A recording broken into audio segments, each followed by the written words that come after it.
Iva Lushnja, e cila është një avokate në Dubai, ne do të zhvendosemi në Riyadh me Cindy Mullajn, e cila është në këtë lidhje të drejt për drejt. Mirëmëngjesi. Mirëmëngjesi, përshëndetje nga Riyadhi. Ju përshëndesim nga Tirana. Si mund të na i përshkruash një mëngjes, edhe pse nuk është aq mëngjes sa këtu aty në Riyadh? Nëse do kishim folur dje, ndoshta do thosha jemi shumë qetë, nuk ka tensione. Më saktë tek tensionet. Por sot u gdhim në mëngjes, do thënë, mora vesh lajmin që nga ora 3:30 e mëngjesit ishte godituar ambasada amerikane këtu në Riyadh. Në Riyadh, po.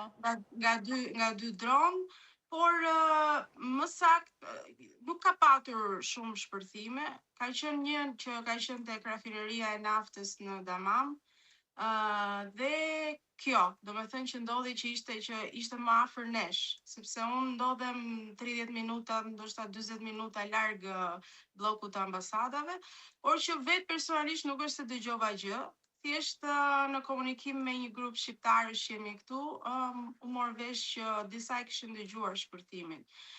Si situatë është shumë e qetë, vendi është shumë i sigurt, ndihemi mirë, nuk është pak tension ka, nuk mund të gënjejmë për këtë, si të gjithë, por që në Riyadh është goxha qetë dhe siguria është maksimale. Teknologjia është avancuar, shumë goditje janë neutralizuar, kështu që nuk ka vend për panik.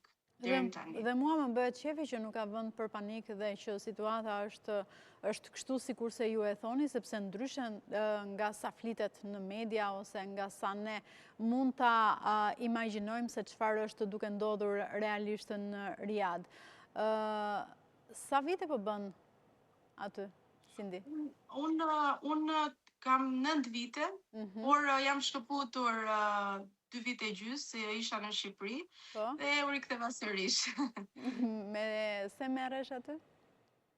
Unë për momentin jam mama me kot plot. Së shpejti pres të fillojmë diçka, por gjithsesi nga ana e kësaj nuk duhet ketë, ka shumë lajme për media që e kanë transmetuar paksa ndoshta e kanë bërë më shumë se ç'duhet, sidomos këtu në Riyadh, kështu që për të gjithë ata që kanë familjar në Arabi Saudite duhet të jenë të qetë, sepse nuk ka vend për panik. Do dëgjojmë ndoshta gjëra si dron e tjerë, por që neutralizohen nga vendi këtu. Të jesh mama me kot plot, besoj është puna më e mirë që mund të kesh bërë deri në këto momente. Patjetër, dhe më e lodhshmja, Por gjithsesi është e bukur sido që tjetë. Patjetër. Cindy, në fakt, unë dua të ndalem pak edhe tek ajo që ti e the që dhe bëre shumë mirë që i bëre një apel të gjithë qytetarëve që janë në Shqipëri dhe që kanë të afërmit të tyre në Riyadh të mos shqetësohen. Sa herë ndoshta dëgjohen sirenat e alarmit në Riyadh? Unë personalisht nuk kam dëgjuar një sirenë alarmi. Okej. Unë nuk kam dëgjuar, por edhe me çka kam folur rreth e qark, ndoshta tek zona e bllokut të ambasadave mund të ketë patur, por nuk ka patur, edhe madje këtu zakonisht kur fëmijët shkojnë në shkolla dhe bie shi, zakonisht na dërgojnë alarm që mos t'i dërgojmë në kohë shiu fëmijët në shkollë, por nuk na ka ardhur ndonjë alarm që duhet të qëndrojmë në shtëpi, përveç se lajmërimet që kanë bërë ambasadat, po që mirë është që të gjithë emigrantët t'i mbajnë fëmijët në shtëpi, të qëndrojnë në shtëpi, të punojnë nga shtëpia. Por që jo, çdo gjë ka qenë e qetë. Pra është një situatë normale, nuk ka asgjë jashtë normales edhe përtej asaj që ka ndodhur, pra përtej sulmeve të përbashkëta të Shteteve të Bashkuara të Amerikës dhe Izraelit ndaj Iranit dhe kundërpërgjigja e këtij të fundit. Në krahasim me çka ka ndodhur në Dubai apo edhe në Bahrein, se në Bahrein e kemi shumë afër, është situata shumë herë më ndryshe, inshallah nuk do kemi gjë tjetër. Dhe ashtu sikur se thua ti, inshallah nuk keni asnjëherë një gjë tjetër dhe të qëndrojmë në këto ujëra të qeta. Si është jeta e shqiptarëve në Riyadh? Jeta e shqiptarëve goxha mirë, në përgjithësi, goxha aktive, goxha e qetë, është një vend i qetë që t'je paqe, është një vend që njerëzit janë goxha, si ta them unë, të afrueshëm, sidomos edhe nga ana fetare, edhe nga ana shoqërore. Kemi një komunitet shqiptarësh që takohemi me raste, flasim. Është mirë, goxha mirë. Nuk mund të themi që të qahemi si është një popullore, po goxha mirë, nuk kemi ndonjë problematikë. Me çka kam parë këtu, gjë i huaj që ndodhet në Arabi Saudite, në përgjithësi është i lumtur, madje shumica kanë lënë jetën në vendet perëndimore dhe kanë ardhur këtu sepse Arabia është një vend i sigurt, të siguron nga ana financiare është goxha mirë, nuk është keq, dhe është shumë mirë për rritjen e fëmijëve. Është një vend që të ofron atë sigurinë mbi të gjitha shpirtërore, por edhe atë sigurinë shoqërore. Dhe besoj linjat ajrore?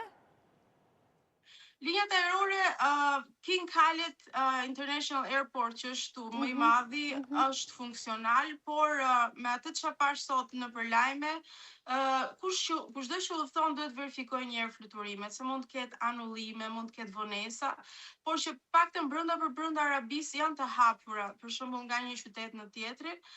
Për vendet kanë qenë të mbyllura deri kur ndodhi shpërthimi në rafinerinë e naftës. Saudi Airlines tha që deklaroi që ishte mbyllur, por që nuk tani për momentin janë funksionale. Thjesht duhen parë, domethënë, fluturimet përpara se të fluturonin. Dhe bëjnë mirë ti kontrollojnë.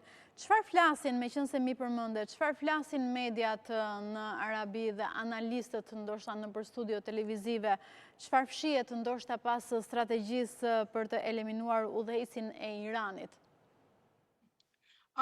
Deri tani nuk është se kemi një lajme shumë të mëdha në lidhje me këtë. Zakonisht është ai tensioni. Arabia Saudite ka dalë në mbrojtje në kuptimin që kushdo që e sulmon do mbroj veten, por vetëm këtë lajm kam thekur, nuk është se jam thelluar shumë në anën politike të vendit, por di që Arabia Saudite thjesht ka ajo që mua më ka interesuar është pjesa që i ka vënë në qetësi njerëzit, civilët, i ka treguar që ka mbrojtje, ka siguri, kështu që nga ana politike nuk di të flas më shumë, sepse dhe mund të gaboj në këtë rast, por që ajo çka ju dini, dim edhe ne. Dhe ashtu sikur se ju e thatë edhe pak më lartë, vendet më të goditura janë Teherani dhe Beirut, ë? Po, Beiruti nisi që shumë herë më përpara, që kur po ndodhte edhe në Gaza në fakt. Por këto janë disa plane fatkeqësisht që Izraeli është duke i bërë, dhe fshihet pas nxjerr shumë personalisht jam shumë kundër tyre sepse po sjellin shumë fatkeqësira në këtë botë. Por inshallah Zoti na ruaj të gjithëve dhe kaq di të them. Dhe bën shumë mirë që thua kaq. Kush ishte Ali Khamenei, pra si njihej ai aty në Arabi? Ose si Ayatollah Ali Khamenei.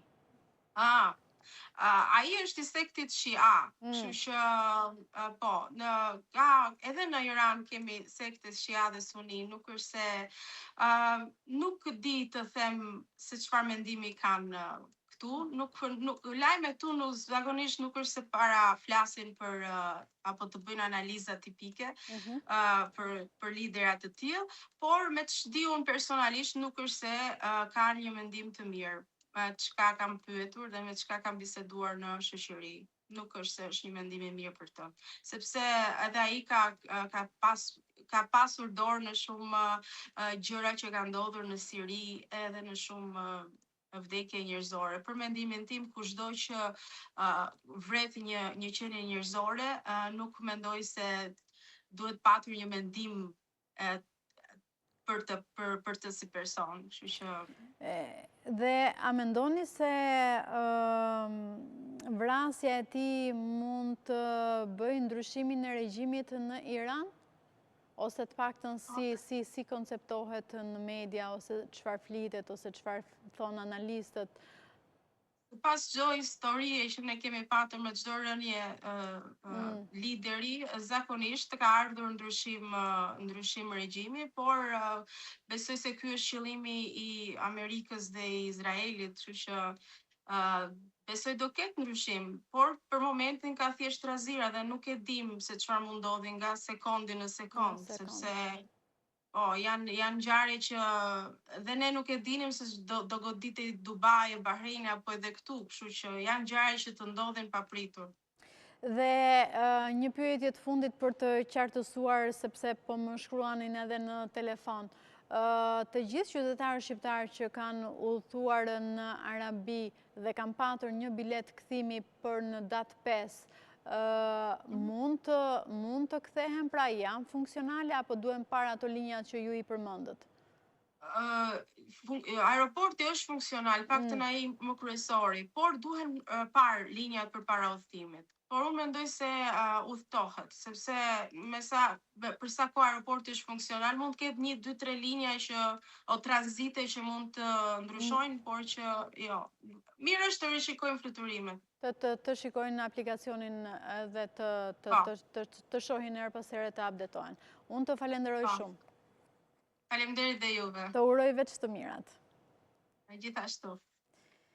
Mirë, ne në këto momente do të vjojmë të mbetemi pikërisht tek të njëjtat zhvillime. Presidenti Amerikan Donald Trump deklaroi se shtëpia e bardhë dhe sulmi ndaj Iranit ishte i domosdoshëm për të frenuar programin bërthamor dhe raketat balistike të Teheranit, duke e cilësuar si shansin e fundit, ndërsa sekretari i përgjithshëm i NATO-s Mark Rutte vlerësoi efektin e operacionit, ndërsa theksoi se aleanca nuk do të përfshihet drejt për drejt. Nga ana tjetër, kryeministri britanik Keir Starmer sqaroi se Londra nuk i u bashkua sulmeve, duke theksuar se nuk beson në ndryshim regjimi nga ajri.